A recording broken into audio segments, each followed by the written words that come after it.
बिस्मिल्लाहिर्रहमानिर्रहीम।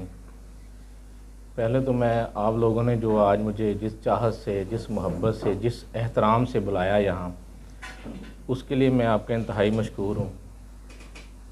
और मशकूर मैं वैसे नहीं भी हूँ, क्योंकि मैं समझता हूँ कि मैं अपने घर आया हूँ। ये प्रेस क्लब मेरा प्रेस क्लब है। इमरान सल्फ़ी साहब मेरे सदर हैं और सुहेल कमर संधू साहब मेरे जनरल सेक्रेटरी हैं। जितने भी आप दोस्त हैं, मैं ये समझता हूँ कि आप मैं हूँ, मैं आप हूँ। तो आपकी जो मोहब्बत, जो एहतराम, जो गाहे बगाहे मुझे मिलता रहता है। अवार्ड मुझे आप ऑलरेडी दे चुके हैं, तो तकरीब आज सजाई है, लेकिन मैं तहे दिल से मशकूर हूँ आप सब दोस्तों का। मैं अपने घर आया हूँ, मुझे खुशी हो रही है। मतलब कि ये कौम किसी को नुकसान पहुँचाने वाली नहीं है, ये सिर्फ स्ट्रगल पे यकीन करती है, और इसी बुनियाद पर वो आए। वो इन चीज़ों को, जो पॉजिटिव चीज़ें होती हैं, उनको वो बड़ा पसंद करते हैं। तो जैसे ही मैं चीन में भी मैं बताता था, अपने इंट्रोडक्शन कराता था, आई एम फ्रॉम पाकिस्तान, वो चीज़ें पॉजिटिव पूछते थे, कभी उनका नेगेटिव क्वेश्चन नहीं हुआ था। कभी उन्होंने, किसी चीनी ने मुझसे नहीं ये पूछा कि आपकी रिपोर्टिंग है, वो उसका जो एंगलिंग है वो थोड़ी सी इस तरह की है, वो नेगेटिव है, वो कभी उन्होंने ये सवाल नहीं किया। यानी कि इस कदर पॉजिटिव वो नेशन। वहाँ से मुझे जो उनकी तरफ से हौसला अफजाई मिली, तो मैंने उनका जो पॉजिटिव इमेज था, जो उनका मकसद था मुझे बुलाने का, वो मैंने इंट्रोड्यूस कराया अपनी हद तक जितना मैं कर सकता था। तो उसी बुनियाद पर जैसे ही मैं वहाँ से अपनी रिपोर्टिंग, वो सारी जिम्मेदारियाँ निभा कर वापस आया, तो आते ही इंतज़ामिया ने मुझे सीप पैक की ज़िम्मेदारी मुझे सौंप दी। और सीप पैक के हवाले से जो काम हमने किया है, नुआए वक्त ने काम किया है, जो रिसर्च बेस्ड स्टोरीज़ हमारी छप रही हैं, हर महीने छप रही हैं, उसमें हमने बेल्ट एंड रोड, जो कि दुनिया का सबसे बड़ा प्रोजेक्ट है, इस वक्त दुनिया का सबसे महंगा और सबसे बड़ा प्रोजेक्ट है, वो है बेल्ट एंड रोड इनिशिएटिव, जिसका मास्टरमाइंड चाइना है। 2013 में इन्होंने लॉन्च किया था सदर शी की क़यादत में। इस पर मुझे फिर रिपोर्टिंग का मौका दे दिया इन्होंने, और एक साथ में एक और मुझे इख्तियार दे दिया कि चाइनीज़ पाकिस्तान में काम करते हैं, ख़ासकर जो एम्बेसीज़ हैं, उनके साथ भी जो लिंक होंगे इस नुआए के प्लेटफॉर्म से, वो सारे डेवलप मैं करूँगा। उनके साथ जितने भी मरासम हैं वो किए, उन जितने भी एम्बेसडर आए उनके साथ जो इंटरव्यू, जो पहला इंटरव्यू करने का एजाज़ है, वो भी अल्हम्दुलिल्लाह मिस्टर नोंगरोंग आए, वो पहला इंटरव्यू करने का एजाज़ भी मुझे ही मिला, बल्कि उन्होंने हमारे ऑफिस का विज़िट भी किया। तो हमने चीन का जो पॉजिटिव इमेज दिखाया, ख़ासकर बेल्ट एंड रोड के हवाले से, कि 125 मोर देन 125 कंट्री के साथ ये इनका प्रोजेक्ट चल रहा है। इसमें वो ममालिक भी शामिल हैं जो G7 का हिस्सा हैं, जैसे इटली, इसमें बरतानिया भी शामिल है, उसको भी ये रेल लिंक दे रहे हैं।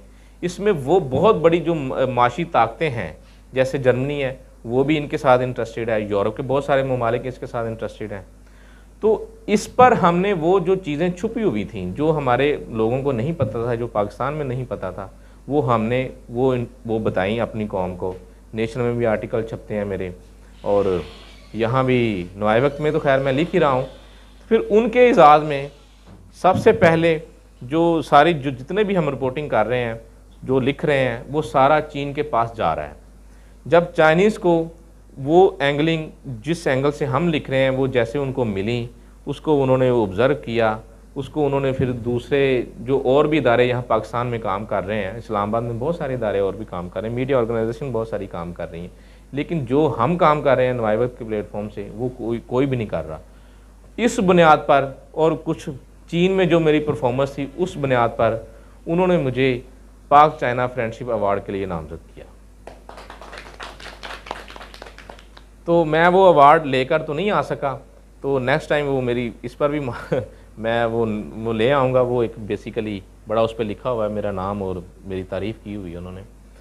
तो वो पाकिस्तान में 2 जर्नलिस्ट हैं जिनको ये अवार्ड मिला है, उसमें एक खुश नसीब मैं हूँ।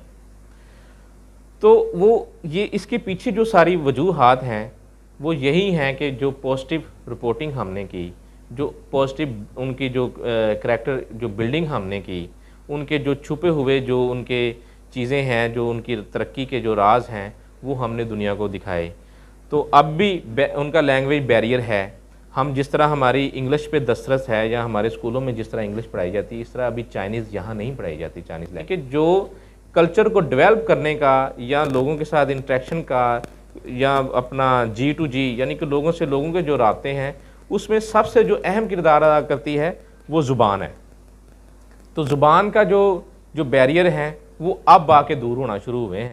तो 2018 में कुछ 4-5 लोगों को उन्होंने मुंतखब किया बाहर भेजने के लिए।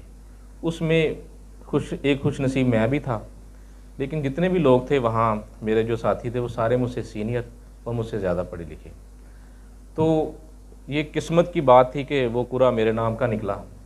उनमें सबसे जो मुझ में जो एक खूबी थी, मैं यंग था, तो शायद वो मैडम रमीज़ा जो हैं उन्होंने इसलिए मेरा इंतखाब किया कि वहाँ यंग लोग चाहिए, वहाँ भेजना चाहिए, वो सीखने और सिखाने की सलाहियत उनमें ज़्यादा होती है। चलिए, वो अल्हम्दुलिल्लाह आप लोगों की दुआओं से, अपने वालिदैन की दुआओं से और ख़ासकर अपने इदारे की सपोर्ट से उस जो वो स्टडी थी उसमें मैं टॉपर रहा। तो आज से कुछ 30 साल पहले नवाए वक्त ने एक स्टोरी शाया की थी कि आने वाले वक्तों में चीन सुपर पावर बनने जा रहा है। उस वक्त चीन इंतहाई पसमानदा मुल्क था और 90 की दहाई में चाइनीज़ डेलीगेशन यहाँ आते थे कराची की डेवलपमेंट आगे देखते थे कि ये किस तरह मुमकिन हुई। यानी कि कराची, वो आप पॉजिटिव खबरें देते हैं मुआशरे का, अपने आप के अंदर जो एक खूबसूरती है, जो आपका अंदर एक खूबसूरत किरदार है, बेसिकली आप उसका इजहार करते हैं। ये एक पॉजिटिव, आपका पॉजिटिव इमेज है, आपके अंदर पॉजिटिविटी है, तो वही आप दूसरों को दिखाते हैं और दूसरों का जो चेहरा दिखाते हैं वो आप बड़ा मुस्बत दिखाते हैं। इससे ज़्यादा मुस्बत साबित क्या हो सकती है, और हमारे माशरे को इसकी सबसे ज़्यादा ज़रूरत है। तो जो झलक मुझे यहाँ भी नज़र आई, मैंने आप लोगों को कभी नहीं बताया, लेकिन आप लोगों में है। इस मैं समझता हूँ कि मैं आपको अप्रिशिएट करता हूँ, और ख़ासकर सदर साहब और सेक्रेटरी साहब जो इस टीम को लीड करते हैं, मैं दोनों को मुबारकबाद पेश करता हूँ। तजर्बात हमने मैंने तकरीबन हर शोबे में काम किया है। जो वो टीवी से मुंसलिक प्रोडक्शन है, वो टीवी से मुंसलिक रिपोर्टिंग है, वो टीवी से मुंसलिक न्यूज़ रूम है, MCR है, PCR है, उन तमाम शोबों में मैंने काम किया है। और रिपोर्टिंग से लेकर डायरेक्ट न्यूज़ तक मैंने काम किया, प्रोडक्शन को मैंने देखा है।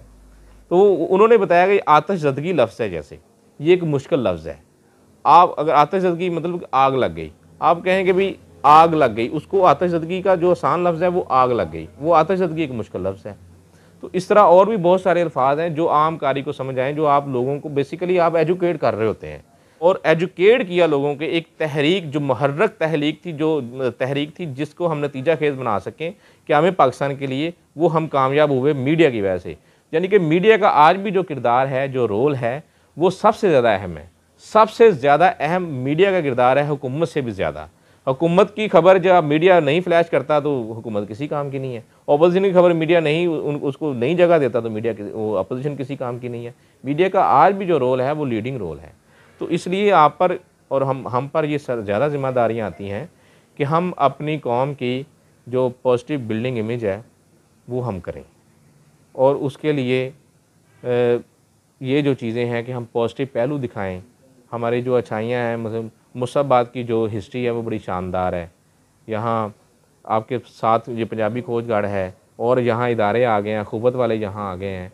आपके शहर में पढ़ी लिखी कम्युनिटी अब डेवलप हो रही है, मतलब कि पढ़े लिखे लोग पॉलिटिक्स में आ रहे हैं, या नौजवान नस्ल जो है वो आगे बढ़े। इस तरह की चीज़ें पॉजिटिव। स्कूलों में तकरीबात होती हैं, बच्चों को थोड़ा सा उनको दिखाया जाए, उनको ज़्यादा कवरेज दी जाए। ख़ासकर जो हमारे स्कूलिंग लेवल है, कॉलेज से नीचे आप ज़रा आ जाएँ, कॉलेज में तकरीबात को आप कवरेज दें उनके साथ। मतलब कि आपका कम अज़ कम ज़्यादा नहीं तो हफ्ते में 1-2 खबरें ऐसी होनी चाहिए, ताकि बच्चे जो हैं, जो इंटरेस्टेड हैं, उनकी अगर किसी की तस्वीर छप जाए तो वो हाथों हाथ अखबार बिकता है। किसी स्कूल की तकरीब छप जाए तो वो अखबार की डिमांड कर रहे होते हैं। तो इस तरह की चीज़ें जो हमारा पॉजिटिव जो चीज़ें वो सामने लेके आ सकें, तकरीबात हों जैसे वो, या खुशी के जो जितने भी इस तरह के मामलात हों, उनको थोड़ा सा आप मोबिलाइज करें, करते भी हैं। तो मतलब कि हमें जो सबसे ज़्यादा ज़रूरत है वो, हम जिस माशरे में रहते हैं वो थर्ड वर्ल्ड कंट्रीज़ में शुमार होता है। हम पसमानदा मुल्क हैं, तरक्की की तरफ बढ़ रहे हैं, तरक्की कर नहीं रहे, तरक्की तरफ बढ़ रहे हैं। तो इसके लिए नहायत जो सबसे ज़्यादा ज़रूरी चीज़ है वो हमारी है नौजवान नस्ल, हमारे बच्चे जो हमारा मुस्तकबिल हैं। तो उनको पढ़ाने के लिए, एजुकेट करने के लिए मीडिया का जो भी किरदार बनता है वो मैं समझता हूँ कि वो आपको निभाना चाहिए, और आप निभा भी रहे हैं। और मज़ीद उसमें निखार की भी ज़रूरत है, और उसमें मज़ीद जो है वो मेहनत की भी ज़रूरत है, वो आपको ज़रूर करनी चाहिए। तो मैं अब्दुस्तार ईदी की बात करता हूँ। अब्दुस्तार ईदी जैसा कादावर शख्सियत पाकिस्तान में नहीं है, अभी तक नहीं है, और मुझे मुस्तकबिल में भी नज़र नहीं आ रही।